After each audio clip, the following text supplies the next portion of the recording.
भारत जोड़ो यात्रा में बहुत अच्छा नारा निकला, नफरत के बाजार में मोहब्बत की दुकान खोलनी है।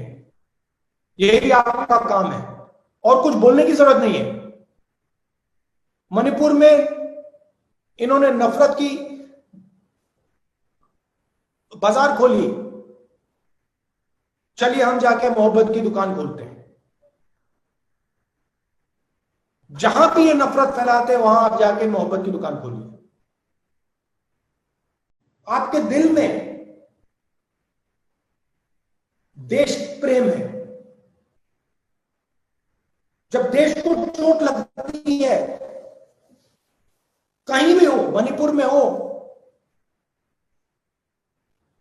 तमिलनाडु में हो, जम्मू कश्मीर में हो, उत्तर प्रदेश में हो, कहीं भी हो, जब देश को चोट लगती है, देश की किसी नागरिक को चोट लगती है, चाहे वो हिंदू हो, मुसलमान हो, सिख हो, ईसाई हो, तमिल बोलता हो, बंगाली बोलता हो, आपके दिल में चोट लगेगी एकदम। आप उदास होगे, आपको पता भी नहीं लगेगा मूड क्यों खराब हो गया,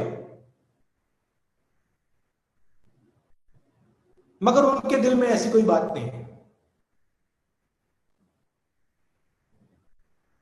आरएसएस के लोगों को, बीजेपी के लोगों को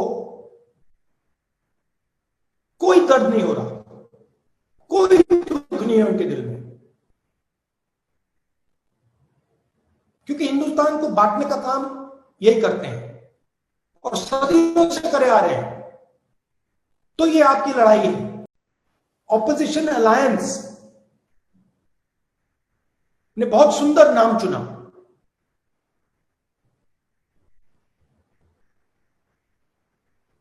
जो हमारे दिल से निकला, इंडिया। हम इंडिया हैं और जैसे ही हमने नाम लिया, उसी इंडिया को नरेंद्र मोदी जी ने गाली देनी शुरू कर दी। उन्होंने यह भी नहीं सोचा कि मैं इस पवित्र शब्द हिंदुस्तान को गाली दे रहा हूं। इतना घमंड है, इतना अहंकार है। तो आप जाइए, मोहब्बत की दुकानें खोलिए, और इस सिर्फ जनता के बीच में नहीं, सिर्फ मणिपुर में नहीं, अपने घर में भाई के साथ, बहन के साथ, माता पिता के साथ, अपने कॉलीग्स के साथ, यूथ कांग्रेस की टीम के साथ आप मोहब्बत फैलाइए, उनको नफरत फैलाने दीजिए। वो सिर्फ सत्ता चाहते हैं और सत्ता के लिए वो कुछ भी कर देंगे। मणिपुर को जला देंगे, बाकी देश को जला देंगे। हरियाणा, पंजाब, उत्तर प्रदेश, सारे देश को जला देंगे, क्योंकि इनको सिर्फ सत्ता चाहिए और कुछ नहीं चाहिए। इनको देश के दर्द से कुछ फर्क नहीं पड़ता, दुख से कोई फर्क नहीं पड़ता, इनको सिर्फ सत्ता चाहिए। और ये लड़ाई है। एक तरफ आप बैठे हो, आप कांग्रेस पार्टी के भविष्य हो, आपके दिल में देश प्रेम है। जब देश को चोट लगती है, कहीं भी हो, मणिपुर में हो,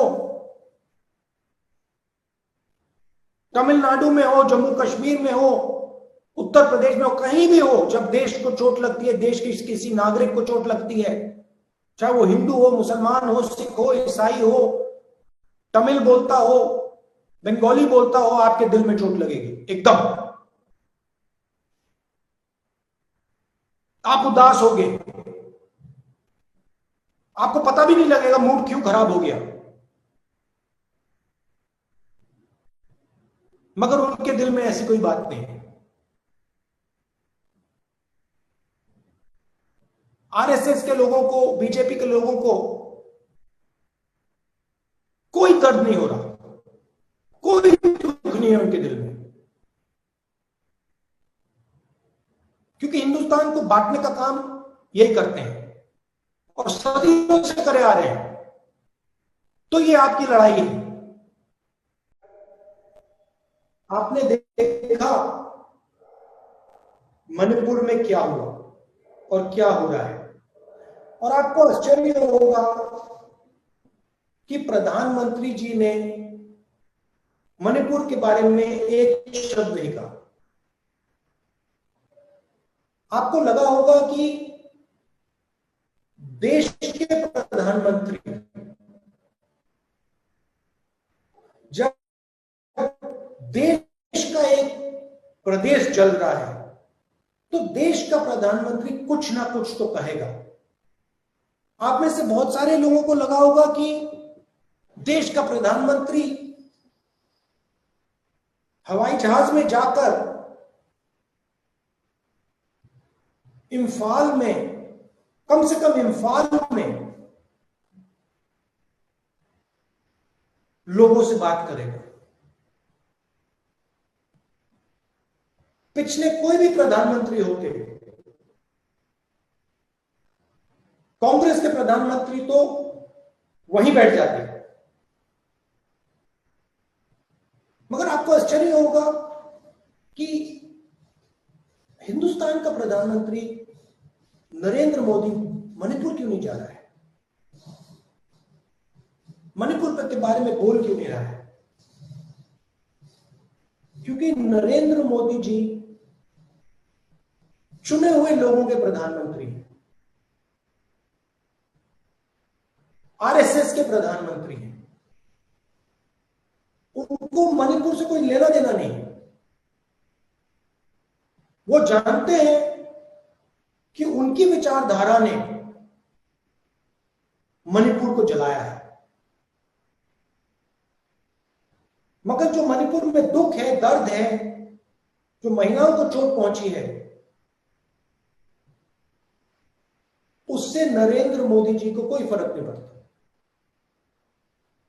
देश में विचारधारा की लड़ाई चल रही है। एक तरफ आरएसएस बीजेपी की विचारधारा और दूसरी तरफ कांग्रेस पार्टी की विचारधारा। पार्टियां बहुत हैं, विपक्ष में पार्टियां हैं, मगर विचारधारा की जो लड़ाई हो रही है वो बीजेपी और आरएसएस और कांग्रेस की विचारधारा के बीच में लड़ाई हो रही है। कांग्रेस की विचारधारा, कॉन्स्टिट्यूशन की विचारधारा, देश को जोड़ने की विचारधारा, सबको एक साथ लेने की विचारधारा, जो हमारा